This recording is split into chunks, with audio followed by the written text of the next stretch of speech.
Tandraza, mariny manao fa baka anaty baka ny fo io. Ya, marina io ka. Za zany tena naty.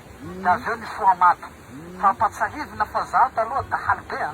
Dahaly ramenadila terrorisme papiororo. Dahaly mpanao mazinoara. Izay mivadika ny lalitra, mivadika piso, mivadika voalavo rehefa samboro zandarmerie. Fa avy eo zany ny vonoan'ny Zanahary de naty a. De nandesina tany an-danitra za de napahitany Zanahary at Vesy Paradisa. Anao fa tandanitra. Fa tany an-danitra zao io. Zanahary ma lehilahy sa magnangy? Zanahary lalahy. Lehilahy Zanahary? Lalahy Zanahary. Ah ouais? Sy mamangy Zanahary fa lalahy. Jesosy Kristy koa lalahy. De avy eo napahitany zareo any Paradisa sy ny afo be a. De napodiny Zanahary avy any zao. Firy Zanahary? Raika avao tokana. Tokana rery any Zanahary e. Fanyavanany karakory? Sorany Zanahary. Karaha masoandro ohatran'iny ny sorany. Marena azy any karaha ny masoandro. Zanahary zany tsy hita maso mamirapiratsy karaha ohatran'iny foana. Fa Jesosy ndraiky hita maso satria olombelo karaha atsika. Fa Zanahary tena tsy hita maso. Apetrany fantanina maneraka, afaka mametraka fantanina atsika jiaby.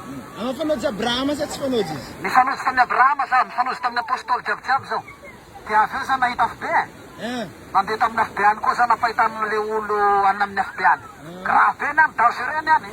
Hitanareo olo tia vey avy reny any. Any izay mampirafy vey avy reny, ao aby zareo. Anao tsy fanaozy Michael Jackson ta? Za moa tsy de mahay sorany Michael Jackson fa le olo malagasy ro haiko. Hitanao dahalo namako aby reny, dahalo be namako aby reny hitako akany zareo.